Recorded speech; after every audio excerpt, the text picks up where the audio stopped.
Welcome, everybody. Welcome to another episode of PEM Rules, the Pediatric Emergency Medicine Podcast. I'm your host, Yaron Ivan, as usual. And today, two very important, very special guests. Both of them have been an instrumental part of my training, my knowledge, and my experience as a Pediatric Emergency Medicine Fellow, now attending. Today, I'm going to be talking to Mel and Noel, who were both part of my fellowship. At the time when I was a fellow, Noel was my fellowship director, and Mel was one of the attendings. Both of them have since moved up in the world of PEM, and I'm excited to have them both today to speak about the training of pediatric emergency medicine, past, present, and maybe future. Welcome, Noel and Mel. Thank you very, very much for coming on the show. I know for a fact that you guys are both very busy individuals, so I appreciate your time. Let me just introduce you to the listeners. Noel is originally from Chicago. She went to med school at Northwestern University, followed by residency in Chicago in general pediatrics at Lurie Children's Hospital, and pediatric emergency medicine fellowship in the Children's Hospital of Pittsburgh, where I did my fellowship. After fellowship, Noel stayed as faculty and later even served as the PEM fellowship director. She was actually my director for the 3 years that I was there. She recently passed the torch to Mel, who's also on the call with us, and currently serves as the Vice Chair of Education in the Department of Pediatric at CHP. Mel was born in New Jersey, but grew up most of her childhood in the Dominican Republic, where her parents are from. She went to medical school at Columbia University, followed by pediatric residency at CHP, and PEM fellowship later on at the Children's National in DC. Did I miss anything? Any details? No, not for me. This is Mel. So Mel's amazing. You're both amazing. So Mel was faculty for me when I was there at CHP, and Noel was my fellowship director. I've said on the show many times, I was super lucky and super grateful to have gotten such a great education. So I really, really appreciate you both being here. Both of you were very influential in my career, and it's true honor to have you. So welcome. Thank you. Thank you, Yaron. And my first question to you both, and it's a question that I ask all my guests, and this specific question is even more meaningful for you guys or for me to ask you guys, simply because you guys are in the business of producing and creating and educating PEM physicians. So the question is, what is your ideal PEM physician? One who does what, or one who is what? Noel, why don't you go first? I think the biggest asset is someone who has a growth mindset. I'm going to jump off of something that Mel and I have talked about before, but being able to look at the feedback that you're getting both from the patients themselves as well as the faculty that are training you, and take that feedback and make it so that you're improving your skills and your knowledge and looking at it as a positive and not critical, not that it's being critical of your skills and knowledge, but that it's helping to guide you to grow and learn, I think is critical. Those are the fellows I love to train the most, and I think become the best physicians in the emergency department. We're faced with such uncertainty all the time that I think it's really critical that you don't ever feel like you know everything, and that you're always open to learning more about diseases. Look at like COVID that came out of the blue, right? And about different ways to approach old diseases as well. So that's probably, I think, the biggest ideal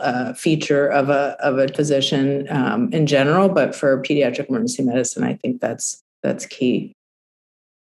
All right. Thank you. Mel, what do you think? Yeah, I'll piggyback off of what Noel said, because this is often a question that we get, in particular during recruitment. You know, sometimes applicants might ask, like, what are you looking for in somebody who's going to be your fellow? And so I usually tell them that the 3 words that I think about are growth mindset, like Noel said, and also conscientiousness and vulnerability.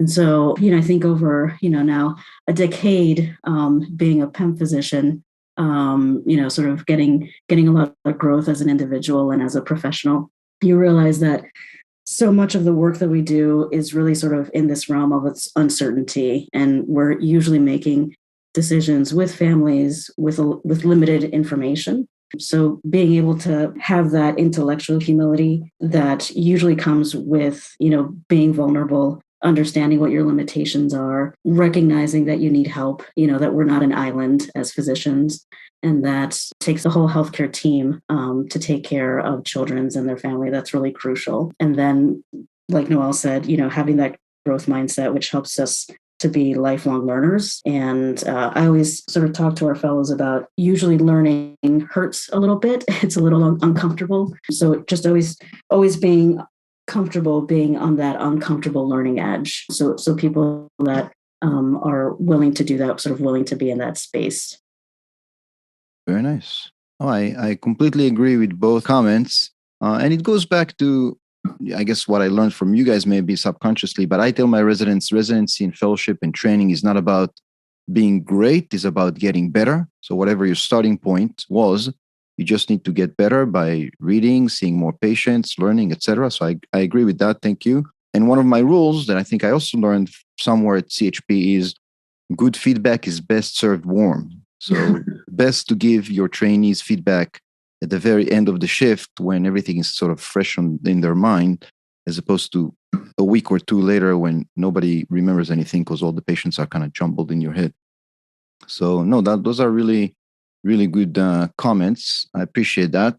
My second question to you guys, and again, this is a really good opportunity because you guys are both either currently or previously training PEM residents or PEM fellows, to be attendings. How is training in PEM has changed over the years? So Noel, you were a PEM fellowship director until a year or two ago. Is that right?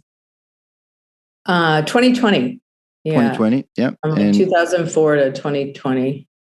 And Mel is currently in the role. I'm a baby PD right now. Say it again. I'm a baby PD right now. Baby PD. That's great. I love that. That's hilarious. So how do you think the education and training in PEM has changed over the years, and when do you see it's going? Do you want to take this one, Mel, or do you want me to start?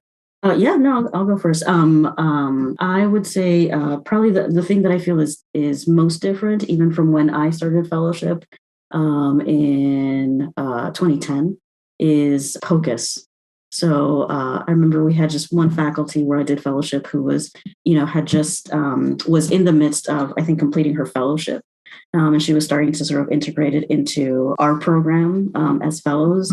And, we did just a little tiny bit. I think there was one fellow, I did residency here in Pittsburgh in pediatrics. There was one fellow that was kind of using it a little bit here and there, Carrie Caparel, who's now in Louisville. And so it was just starting. And I think just the arc of that, we're really kind of like at the zenith of POCUS right now. And I'm really amazed at the skills that our fellows in particular kind of amass during their training and how they're able to use it to diagnose patients right at the bedside. We have a weekly POCUS review where, just the way that it expedites care is really impressive for certain diagnoses. And I think the other thing that's been cool to watch is in terms of our evidence base and how that has changed in our subspecialty for PEM. The fact that we have this really robust literature. I think PCARN is probably the best example with the TBI rule and now the febrile neonate rule. So we have, I feel a lot of times working with our EM residents, they have so much evidence base to care for their patients, like the hard score, all of these different scores that they can use clinically, PERC rule, all of these things. And a lot of times, they come to the pediatric side and it's a lot of practice variation, a lot of kind of what individual physicians do. And it's really nice to be able to kind of talk about evidence base using these different types of decision rules that we have now that are very robust. So that's been really cool to see. Mel, what do you think? Yeah, I would agree with both of those. I think along the way, it was there during my fellowship training, but just has evolved is simulation. We've just incorporated it into, and we keep it enhancing the quality of the sim that we provide for fellows. And I know that's done nationally too, just in two studies that we looked at nationally. The fellows experience is pretty much universal now. But the way that we bring the simulators into our trauma bays and do like really high fidelity simulation in, we call it like in situ, in the room that we're doing the Sims, we really learn a lot about team dynamics with our own team, about situational advances that we can do. Quality improvement happens during these when we realize, certain system changes could be made to improve patient care during these sessions. And what they've always done, and I think they continue to do, is there are situations, injuries, illnesses that are rare. And, you're at the mercy of what comes in during your shifts for what you're going to experience as a trainee and even as an attending. And I think having a sim curriculum where we're exposing the fellows to rare things that they might not see, drowning, lightning, adult arrest in pediatrics, for example, as, ways that they can at least practice that and rehearse that process with colleagues. So it's not the first time they're ever experiencing that if they happen to have the rare event occur during their career. So, and I think it also plays on the growth mindset too, because we're teaching them in a safe environment where we're wanting them to be vulnerable, as Mel put it, to learning and sharing that in front of their colleagues. So I think it sets a good example for working with each other in that way and building their confidence, because we, want them to, along with the growth mindset, you can be confident. They're not mutually exclusive. It's knowing what you know and knowing how to ask for the resources that you need. Yeah, that's great. I totally agree. I remember specifically SIM being a very important part of my education for the reasons you mentioned. Most of the time we see a lot of the same, and it's the rare stuff are usually serious etiologies and serious presentations and critical kids. So it's kind of nice to have that experience with a good SIM lab and a good SIM curriculum, so you feel comfortable for the real thing. So I agree with that, and I remember that being part of my very significant part of my education. Now the other question I wanted to ask you guys, and I'm sure you guys know, many of the kids, or probably most kids in the United States, are seen in general emergency departments. So there's an attending there who trained in general emergency medicine, or maybe an APP, being a PA or a nurse practitioner who does general emergency medicine. And they see kids, but they see kids a minority of the time. Many of my listeners are ED physicians who, again, treat kids just some of the time, not full time like us. And my question is, as PEM educators and PEM attendings, what do you think are the most important advice you have for general ED physicians or trainees with regards to managing pediatric patients in their ED settings? Mel, why don't you go first? What do you think? So I think probably the thing that I've learned the most, has been most helpful, is shared decision making, and that's key. Because I think a common pitfall for me, when I was probably a resident, early fellow, maybe even early attending, was, kind of going into the room and kind of saying like, okay, we're going to do X, Y, and Z, feeling like my job was to, just give a plan. And a common pitfall that I sometimes hear from our EM residents is, always just residents in general sometimes, and sometimes just us as well, is this thought of like, well, the parents just want X, Y, or Z. And so what's really helped me is reframing that and really thinking of how to partner with the parents and really get a sense of what their concerns are. So 2 questions that have helped me a lot have been, asking the parents, what are your thoughts? What are you most concerned about? How can we help address your concerns? And asking those questions have just been really helpful. In one, I think just communicating respect, for their perspective, and that it's valuable and that it's important to get it. And also oftentimes really provides kind of the guideposts for patient-centered and really kind of holistic care in that moment. And sometimes that might mean you do something that you feel maybe is not as evidence-based, but oftentimes you might be surprised and find that what the parent really wants is reassurance and, not a bunch of diagnostic tests. So that has been something that's really helped me a lot during my career, is sort of asking those really key questions, and usually phrasing whatever my plan is as recommendations.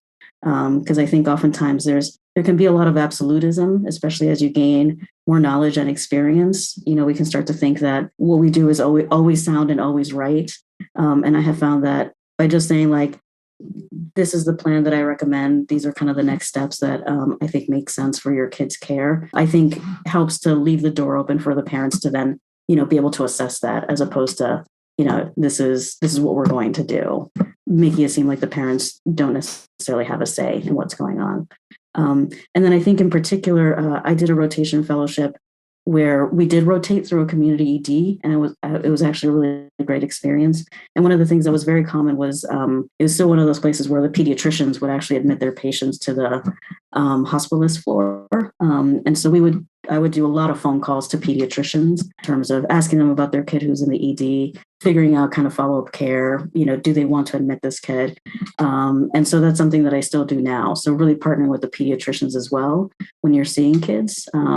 And if something's not clear, something's confusing, just reaching out to those, that person who's the medical home for the patient, that know them well, is, pays dividends. It feels like maybe it takes a lot of time in the moment to make a phone call, but oftentimes it really, again, I think just provides a really holistic care. So really, really using the patient's resources, their pediatrician, the people that know them best, and kind of really chatting with them, I think I have found really helpful. Wonderful.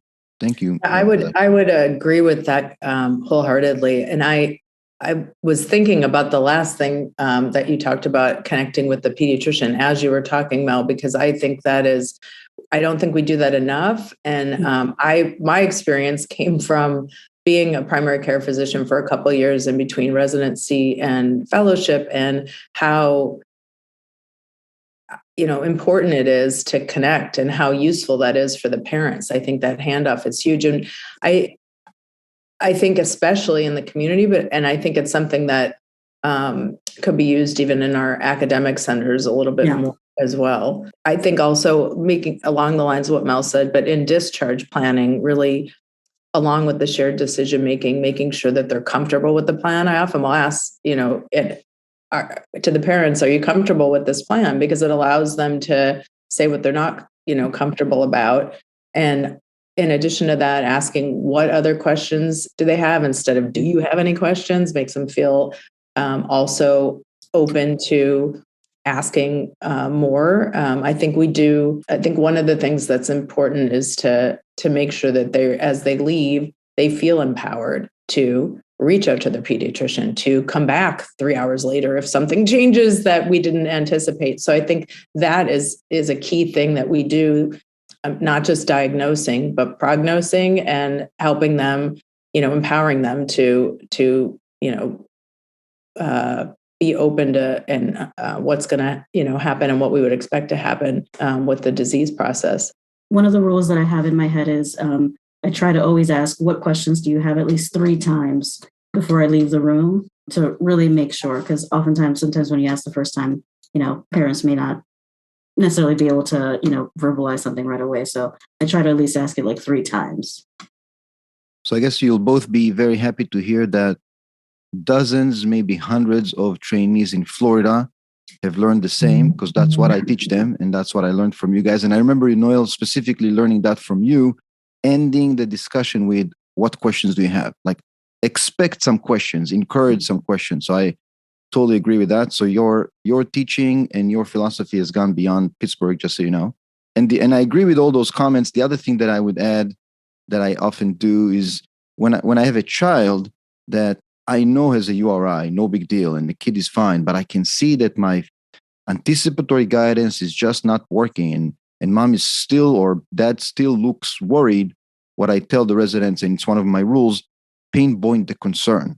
So, mom and dad, was there something specific you were worried about?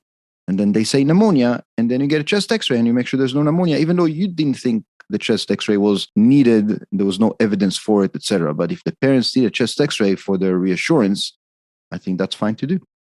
Worried parents don't go home. It's one of our rules. So no, those are really great comments that I think our general practitioners will appreciate. One more question, and I got to be honest, it's the most interesting question to me. And you guys know a little bit about the podcast. It's called PEM Rules because it's full of rules. And rule number one, it's not the patient's job to prove that they're sick. It's your job to prove that they're not. I learned that from Dr. Saladino, who I know you know, who's the inspiration behind the podcast. And I was wondering, do any of you have any specific rule that you follow, that you like, that you've learned and want to share with us? Go ahead, Noel. I have a couple that come to mind. One is I like the 3 strikes you're out rule. I think I learned that in residency from Sally Reynolds, if anyone listens, that knows Sally. Shout out to Sally. I think that either when the patient comes back, either to the ED 3 times or it's their 3rd visit, whether it's the pediatrician, urgent care, to ask yourself, are we missing something? Or are they not able to cope with what's going on? And really, that's a critical juncture to think about, next steps, whether you're, have a low threshold for doing more, potentially admitting, often admitting in that scenario, because there's something should raise your eyebrows in that situation for sure. Mel, what about you? Oh, I don't think I have any pithy rules that I've come up with, like Rick Saladino. But I do feel like something that I say very often is go with your gut first, and then take 2 steps back and, think of the big bad scary or think of other things that you should be considering. Because one thing that I do notice with a lot of residents and students is sometimes there can be a little bit of swirling of trying to think of all the possibilities right off the bat, or sometimes just really sort of, thinking about the big bad scary, nothing else. And maybe that doesn't quite sort of fit with the presentation. So oftentimes I'll tell a lot of residents, just go with your gut. Kind of yeah, I think this kid has a virus. I don't think that there's anything else worrisome going on. And I'm perfect. Now I want you to take 2 steps back and, give me 5 other diagnoses that you think you should think about, just to help in the prioritization of the differential. So I feel like that's something I usually say prompt for a lot. All right. That's Mel's fast and slow thinking, huh? Yes, exactly. She's perfect. Disciple. Also, the way I relate it to the residents, and I guess it's just along the same line, I tell them to think about the most likely scenario, bronchiolitis, or the worst case scenario, congenital heart disease. This kid is wheezing because of congenital heart disease. So I think that's kind of along the same line.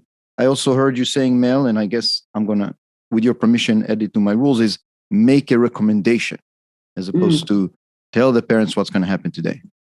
Yeah, so those are great comments. Thank you both very much for coming on the show.